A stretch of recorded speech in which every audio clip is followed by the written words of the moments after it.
Hello, everybody. Hello, sir. How are you? Nice to see you. You good? Good? Yes. Are you all set? You know, we're flying over right now.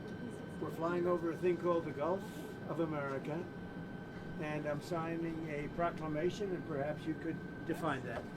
This is a proclamation declaring today, February 9th, 2025, as the first ever Gulf of America Day.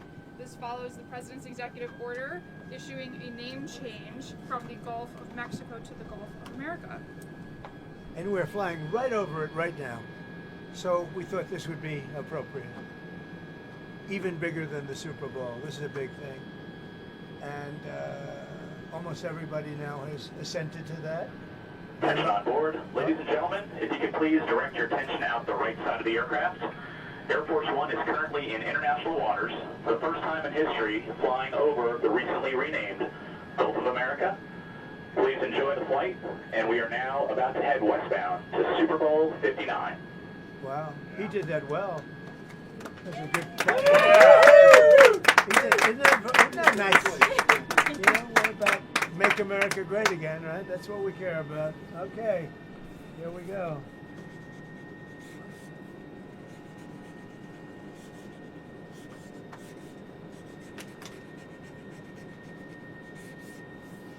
So this is a famous pen now, and we'll put it with something. I'll ask you to do whatever you think we should do with it, Mr.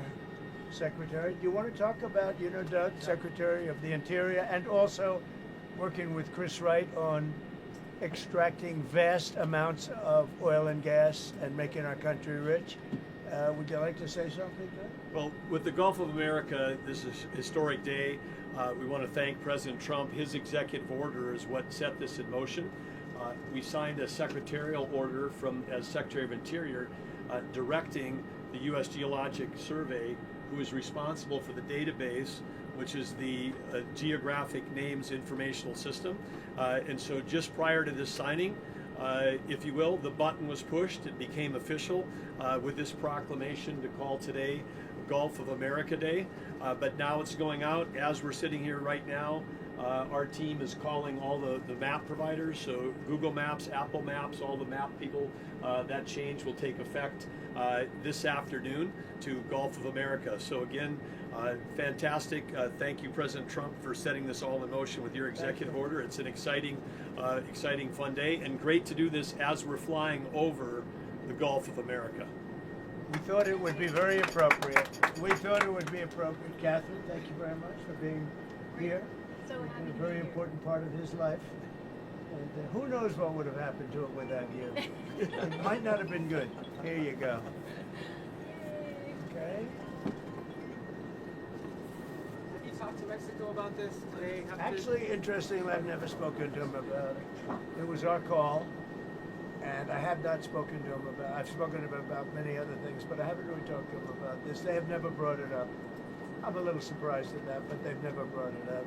Sir, can you tell us about your conversation with Vladimir Putin? I don't want to do that now. No, we're trying to end that war. It's a war that would have never happened if I were president. Would have never happened. But we're making progress, but I can't tell you. You suffered a couple of court losses, Mr. President, and J.D. Vance said judges aren't allowed to control the executive power. What's your take on that? But we're going to see what happens. We have a long way to go, and we're talking about fraud, waste, abuse, and when a president can't look for fraud and waste and abuse, we don't have a country anymore. So we're very disappointed with the judges that would make such a ruling, but we have a long way to go. We have to find all of the fraud that's going on. We have tremendous fraud, tremendous waste, and tremendous abuse, and theft, by the way. And the day you're not allowed to look for theft and fraud, etc., then we don't have much of a country. So no judge should frankly be allowed to make that kind of a decision. It's a disgrace. Mr. President, a few Gulf years of ago, Gulf of America, Canada, Greenland, Gaza, all these are very muscular foreign policy. How does this align with America first? Because it makes us bigger, stronger, and better, and more protective. We need Greenland because of national security, international security, world peace. And we'll have to do that Canada, we'll see what happens with Canada, but the people of Canada would be paying less than half of the tax. If you look at the tax, they're going to be paying less than half the tax. You know, they don't pay very much for military, and the reason they don't pay much is they assume that we're going to protect them. That's not an assumption they can make, because why are we protecting another country? Now, I love the people of Canada. We have a great relationship. But if they became our 51st state, it would be the greatest thing they could ever do. It would be unbelievable. It would be a cherished state. And think of how beautiful that country would be without that artificial line running right through it. Somebody drew it many years ago with a ruler, just a line. You look at how beautiful that is, wow, it would be very exciting. But if you look at Canada, it would be cherished as a 51st state. They don't pay their share of military in NATO. They pay very little for military. They're not protected at all. And the reason is they think we're going to protect them. The other thing is we subsidize them to the tune of about $200 billion a year. If we stop doing that, if we stop allowing them to make cars through tariffs and other things, cars, trucks, etc., what they make, they're not viable as a country. So would you agree that it's a more aggressive foreign policy than your first term? And why is that? It's more aggressive. It's better. Why? Because I think I've had a lot of experience. And in my first term, I was fighting everybody because they were very aggressive toward me. I always said survival and taking care of the country, not necessarily in that order. But I had to take care of the country, but I had a bunch of lunatics like Pelosi and all of these people. They fought me, and we won. And, you know, I had a lot of other things that were going on there. This time it's much more, they've lost their confidence. I think they've lost the respect of the American people with, you know, men participating in women's sports, with open borders, with transgender for everybody, for all the things that they're doing is so bad. When you allow people to empty their jails into your country with prisoners, killers, their mental institutions and insane asylums into our country, this is what they're doing. When you allow gang members from Venezuela, but many other countries coming into our country, we're getting them all out now. They've lost their credibility, but they've also lost their confidence. So I have more time to do what I want to do. So we're making our country larger. We're making our country stronger. And in the case of Canada, if this should happen, I don't know how they can do it without us, because without the U.S., Canada really doesn't have a country. They do almost all of their business with us. And if we say we want our cars to be made in Detroit, with a stroke of a pen, I can do that. And other things in addition to that would not allow Canada to be a viable country. Mr. President, you said you You're didn't going to want honor first responders today, but you pardoned hundreds of people who assaulted first responders. Why did you do that? Who? You were going to meet with first responders today, but you pardoned people who assaulted first responders. I pardoned people that were assaulted themselves. They were assaulted by our government. I pardoned J6 people who were assaulted by our government. That's who assaulted, and they were treated unfairly. There's never been a group of people in this country, outside of maybe one instance that I can think of, but I won't get into it, that were treated more horribly than the people of J6. So, no, I didn't assault. They didn't assault. They were assaulted. And what I did was a great thing for humanity. They were treated very, very unfairly. There's never been an incident like it. Two foreign policy questions. On Putin again, you realize if you don't clarify that, everyone's going to assume you're talking to President Putin regularly. Are you? So is it makes sense. Well, I don't want to talk about it. And if we are talking, I don't want to tell you about the conversation. It's too early. But I do believe we're making progress. We want to stop the Ukraine-Russia war. And I want to stop it just because I hate to see all these young people being killed. The soldiers are being killed by the hundreds of thousands. So you're starting to put together a plan for like a peace formula or for some sort of resolution? We're talking to both sides. Okay. And then on Japan, are you okay with having a foreign country having a controlling interest in a U.S. steel company? Well, let's look at this. When I came here, they were going to buy it, and Biden was going to approve it. All of a sudden, Biden didn't because he heard I wasn't going to. I don't want U.S. steel being owned by a foreign country. Interest is they can have they don't have a controlling. They have an investment. All they're going to have is an investment. Will it be a joint I don't venture? mind an investment in a company, but especially U.S. Steel. U.S. Steel for 15 years was the greatest company in the world, the greatest #1 company in the world, and I'm not going to let another country buy it. We had a great meeting on that, but they are allowed to invest in it, and that's different. Mr. President, on tariffs, sir, you talked about reciprocal tariffs coming in this week. Can you tell us a little bit more about that? And are you announcing a plan for it this week, or will I'll be the tariffs announcing. themselves kick in this week? I'll be announcing probably Tuesday or Wednesday at a news conference reciprocal tariffs, and very simply, it's if they charge us, we charge them. That's all. When is it going to affect, sir? Almost immediately, but I'll be announcing the details of it, highly detailed, and it'll be great for everybody, including the other countries. But if they are charging us 130% and we're charging them nothing, it's not going to stay that way. This is on every country? Every country will be reciprocal in this one. Every Mr. President, can you confirm that It won't affect everybody because there's some where we have similar tariffs. But the ones that are taking advantage of the United States, we're going to have it's reciprocity, it's reciprocal. We're going to have a reciprocal tariff. But we'll have a news conference Tuesday or Wednesday. And just on the steel question, just so I understand We'll you also correctly. be announcing steel tariffs on Monday. On this tomorrow? Monday, yeah, tomorrow. What countries will those go on? Everybody, steel. Including Canada and Mexico? Yeah, United States? any steel coming into the United States is going to have a 25% tariff. What about aluminum, sir? Aluminum too. 10%? No, 25%. 25 for aluminum? 25 for both.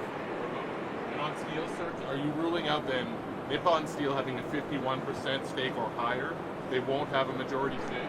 Nobody can have a majority stake for U.S. Steel. They can for other companies, but not for U.S. Steel. I think you agree with that, Doug. Right? U.S. Steel was one of our great companies, and through a lot of stupidity and bad government and also bad management of the company, it lost that luster.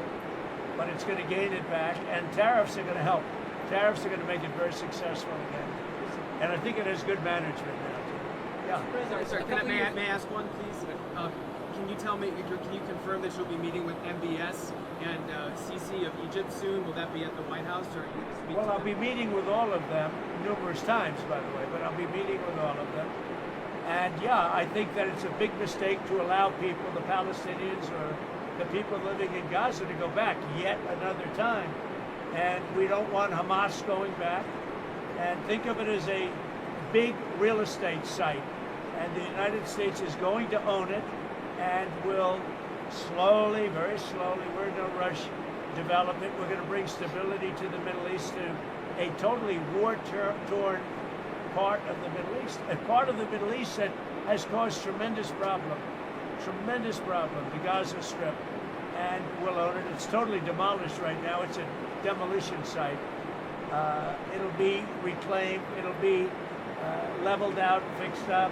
There won't be anybody there. Hamas won't be there. We'll be building through other of the very rich countries in the Middle East. They'll be building some beautiful sites for the people, for the Palestinians to live in. They'll be living in harmony and peace probably for the first time in hundreds of years. And just to clarify, I know you don't want to tell us about your conversation with President Putin, but can you clarify whether you had that since you've been in office, or whether it happened before you became president? I've had it. Let's just say I've had it. As And I expect to have many more conversations. We have to get that war ended. It's going to end, and we have to get it ended. And we have to get it ended soon. Should have never happened, would have never happened if I was president. Mr. President, a couple of years ago, your vice president suggested that if the Supreme Court rules in a way you don't like, just let them enforce it. Do you agree with that? Say the last part. The vice president suggested that if the Supreme Court rules in a way that you don't like, they can just enforce it by themselves. Do you agree with that? I don't know even what you're talking about. Neither do you. Who you with? HuffPost, sir. Who? HuffPost. No wonder. I thought they died. Are they still around? I haven't read them in years. I thought they died. All right, go ahead. Who else? On security clearances, you've been yanking a lot of them. Why does it make the country safer to take away the AG's security clearance? And is that a form of retribution? Which If is there's somebody, no. If there are people that we don't respect, if there are people that we thought that were breaking the law, came very close to it in previous years. We do it, and we've done it with some people. We've done it with Biden himself. We think our country is not as safe if you gave him clearance. We don't think he knows what he's doing. And what he's done to this country is a disgrace. And what he's done in terms of allowing criminals, murderers, drug lords into our country, people from mental institutions into our country, he should be ashamed of himself. Is that a legally valid reason, On though? deportations, there's been some reporting that you've been upset that there haven't been more deportations. Can you clarify that? I think they're doing an incredible job. It's very tough. Deportations, finding murderers is not easy. Some of them are actually very smart. They shouldn't be in our country. There wouldn't have been. We had beautiful, we just set records for closure. We have the strongest border we've had in many years, since my term. But even for many, many years, decades before that. They're doing an amazing job. I think Tom Homan's doing an amazing job. Kristi Noem's doing an amazing job. But it's not easy finding murderers who know they're being looked for. But we're sending out thousands of people. We're getting rid of thousands of criminals from our country. So, do you expect to meet him in person anytime? Putin. Do you anticipate meeting with him in person? I imagine I would be meeting with Putin, yes, at the right time. I think at the right time, at the appropriate time. Back on Gaza, the White House press secretary told us last week that you're committed to rebuilding Gaza. Steve Witkoff said that process would take 10 to 15 years. Does your commitment to rebuilding Gaza extend beyond your time in office? I'm committed to buying and owning Gaza. As far as us rebuilding it, we may give it to other states in the Middle East to build sections of it. Other people may do it through our auspices. But we're committed to owning it, taking it, and making sure that Hamas doesn't move back. There's nothing to move back into. The place is a demolition site. It'll be, the remainder will be demolished. Everything's demolished. I mean, you can't live in those buildings right now. They're very unsafe. But we'll make it into a very good site for future development by somebody. We'll let other countries develop parts of it. It'll be beautiful. People can come from all over the world and live there.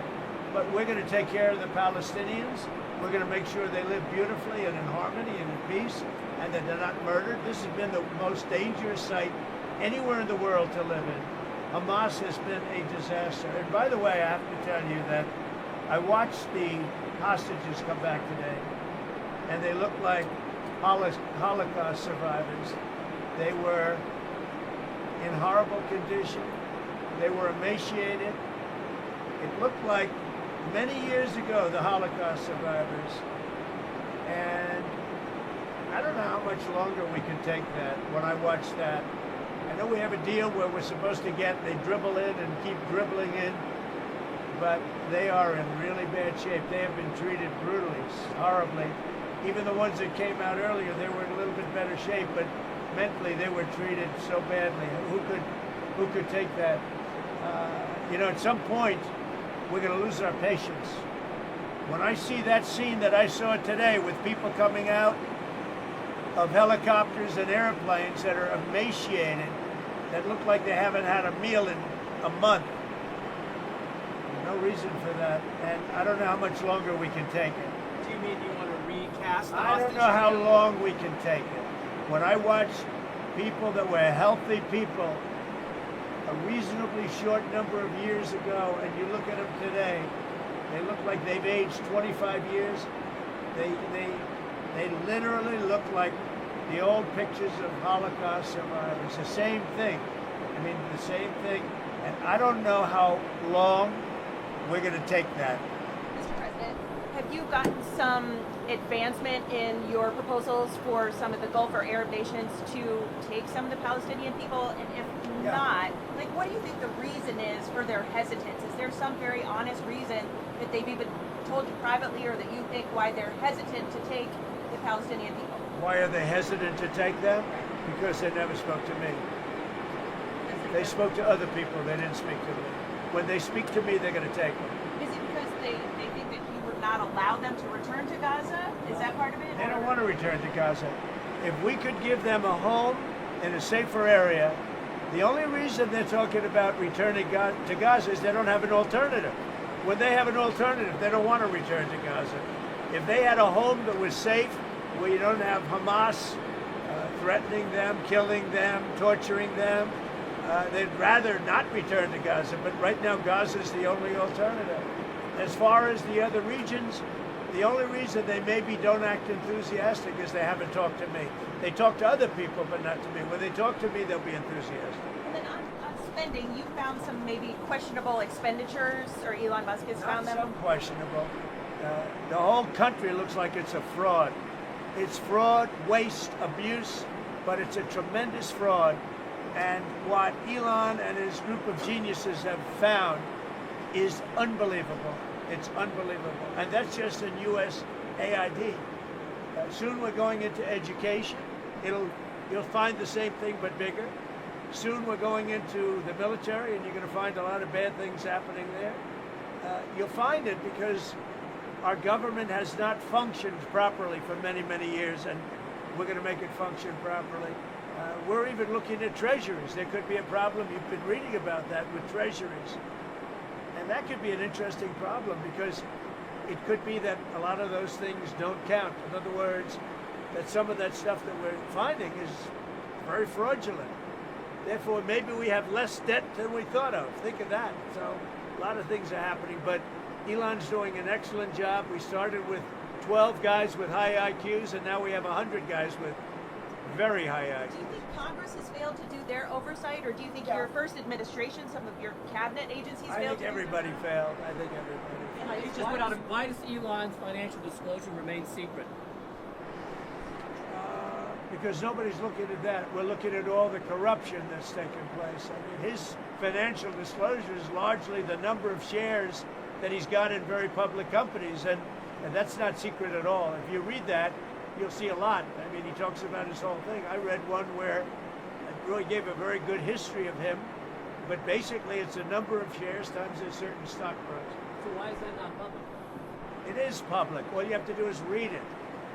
So On America- USAID, sir, what is kind of like the message to countries that depend on humanitarian aid distributed through USAID?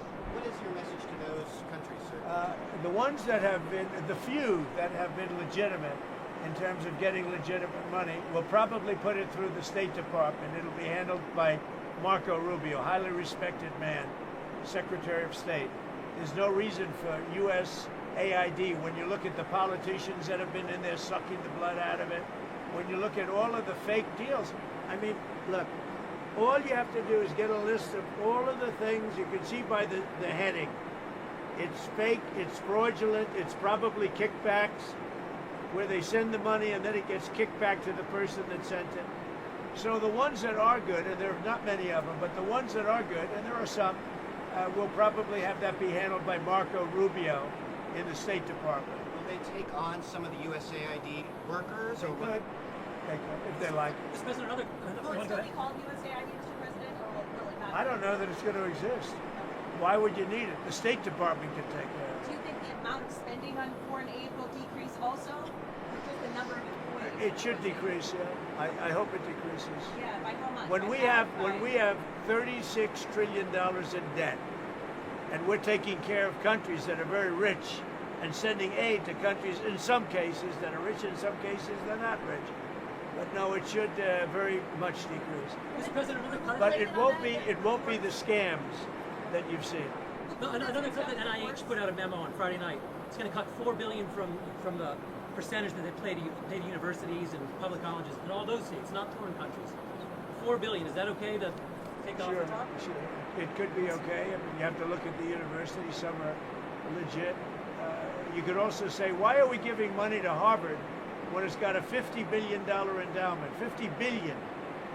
And yet they don't use that endowment to help their students.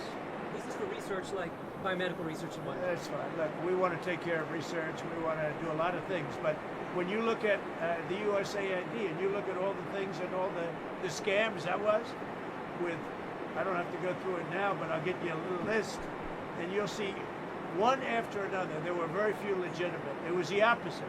Usually you find something wrong, like 1 out of 100, but this is the opposite. Here, almost everything was wrong. You find very few that were good, but there were some that were good. That'll be handled by the State Department, I assume. That's not final yet, but I think the best would be Marco Rubio at the State Department. 1 or 2 more. Is the DoD spending too much on launch services? Is the Pentagon spending too much for launch services to space? I think space is going to be a very important element. You know, I'm the one that came up with Space Force. I'm very proud of it. Biden tried to get out of it, and he was really rebuked by the military. I think space is going to be one of the most important things we do. It's going to be all about space, especially defense. So space is very important. Mr. President, would you accept Palestinian refugees into the United States since you're looking to other countries to I'd have accept to them? look. I think it's a very far distance for them to travel, but I'd have to look at individual cases. But I do think that coming into the United States, we've taken a lot of people, but coming into the United States, it's a long way for them to travel. They're far away from their families and their friends and everything else. I think they'd be very happy staying in the general area with in a place that was safe, where they could be safe and lead a good life.